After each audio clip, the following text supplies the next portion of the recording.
C'est grave, mes frères. C'est très grave. Il se permet de se raser à l'église en prophétisant sur les fidèles. Je vous laisse regarder.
Receba do Espírito Santo. Se você está sentindo alguma dor, a minha palavra é para você ser curada pelo poder de Deus. Então coloque a tua mão no lugar onde você sente a dor. Coloque a tua mão, é mesmo. Então fala para Deus, é neste lugar, é nessa região que eu sinto, é nesta região. Isso é ali. Meu Deus, é nessa região que essa pessoa sente a dor, que essa pessoa sente, meu Pai. Então, meu Deus, arranca, remove essa dor, meu Deus.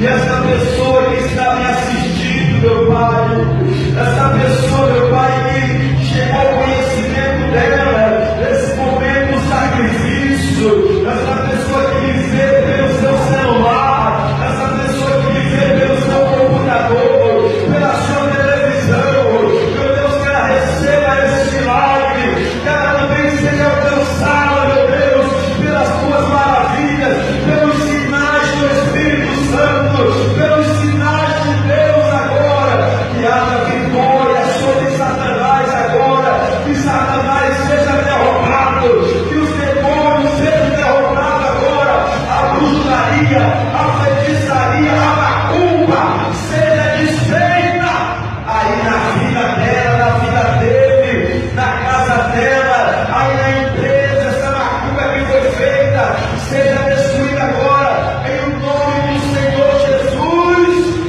Esse trabalho é destruído, meu Deus, que a sabedoria venha sobre essa pessoa, meu Deus, que haja proteção agora na vida do teu povo, e que todo veneno, e que todo mal seja arrancado, seja desfeito agora na vida dessa pessoa, meu Pai. O câncer sai agora. Ei, câncer, ouça a minha ordem e sai dos ossos, sai da garganta, isso, sai daí, câncer, do estômago, sai do intestino, isso, sai daí, porque você, câncer, tem levado as pessoas a doar os seus cabelos para você, mas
tu regardes cette vidéo, tu te poses la question, ceux qui sont dans l'assemblée, qui sont assis devant ce monsieur, qui sont en train de raser, c'est soi-disant prophètes, et puis ils sont en onction, soi-disant onction, bien l'esprit est sur eux là.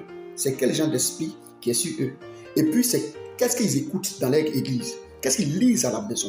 C'est la question que tu te poses. Parce que vraisemblablement, aucun homme de l'Ancien Testament, aucun prophète depuis l'Ancien Testament jusqu'au Nouveau Testament n'a eu le temps de se raser dans une maison, dans la maison de Dieu, ou au milieu des enfants de Dieu, et puis prophétise en même temps. Il n'y en a pas. Ce qui prouve que plusieurs chrétiens dans le monde entier ne lisent pas la Bible. Parce que si tu lisais la Bible, tu ne pourrais pas accepter que dans la maison de Dieu, on puisse raser un prophète se rase devant toi, et puis il prophétise sur toi. C'est quoi on recherche? C'est bénédiction on recherche, ou bien c'est avancement on recherche. Parce que ça n'a rien à voir d'un chrétien, ça n'a rien à voir d'un prophète. C'est vrai, les prophètes depuis l'Ancien Testament ont été bizarres. C'est des gens qui sont souvent incompris. Mais aucune personne d'entre eux ne pouvait s'arrêter devant un peuple de Dieu qui se fait raser.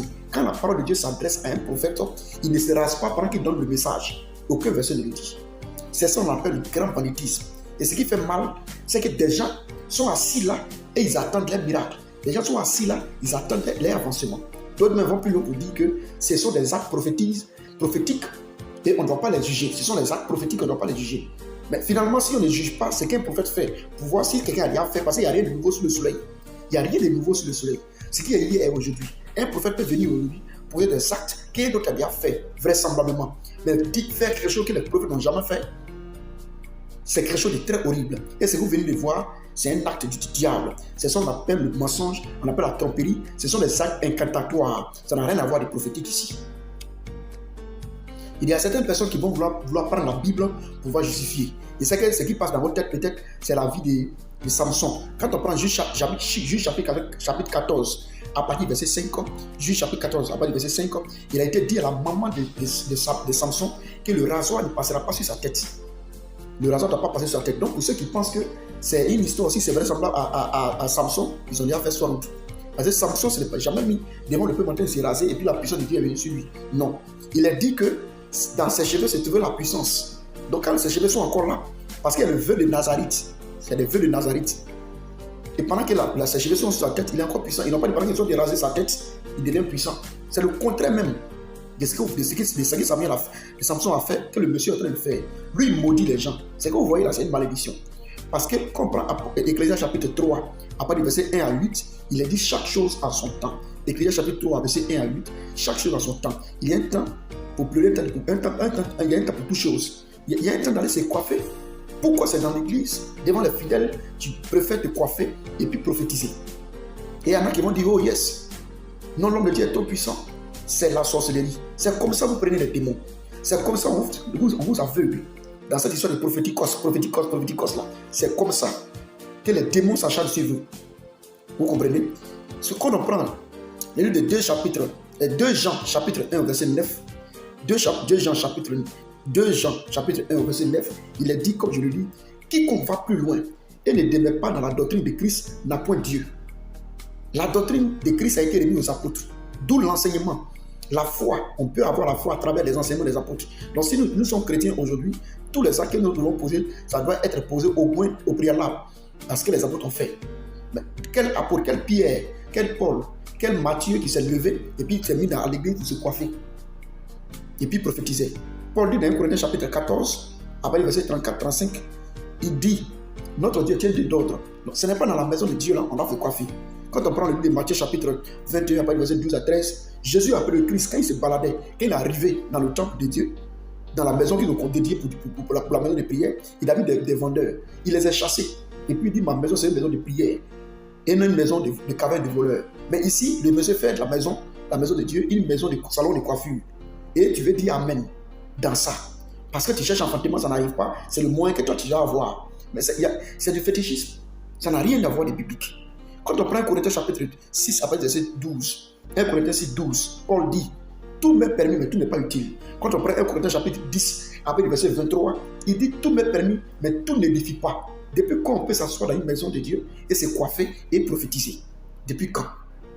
Depuis qu'on peut faire ces choses. Et il y a plusieurs pasteurs d'aujourd'hui qui ont de ces pratiques, on ne sait pas ça quitte où, ils ont de ces manières de dire, ils appellent ça prophétique, des actions prophétiques. D'autres, ils prennent n'importe quoi pour faire n'importe quoi. Et il justifie les incantations, les pratiques incantatoires d'action prophétique. Depuis quand?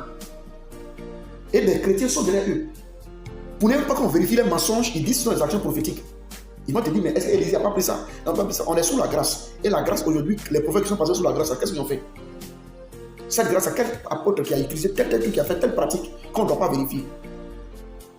Dans la maison, quand Paul devait être frappé, l'enfant a prophétisé, a pris la ceinture et il a dit, cette ceinture-là, celui à qui appartient, il serait frappé. Mais il n'a pas pris votre pratique. Vous avez trop de pratiques aujourd'hui. Vous ne voulez pas qu'on vérifie vos mensonges. Et vous appelez ça pratique prophétique. Et des éléments qui sont derrière vous, au lieu d'ouvrir les yeux là, c'est qui crie, papa, papa, il faut le faire. Papa prophétise. N'ouvrez pas les yeux. C'est l'enfer qui vous attend. Toutes ces pratiques-là, ça vous envoie un enfer. Et la Bible dit, vous utilisez le nom de Jésus-Christ, vous envoyez un enfer. Et on fait des vidéos pour vous interpeller à chaque fois. Si vos amours vous coûtent cher, il est préférable de fuir ces personnes-là. Il est préférable de courir, de sortir de ces lieux-là.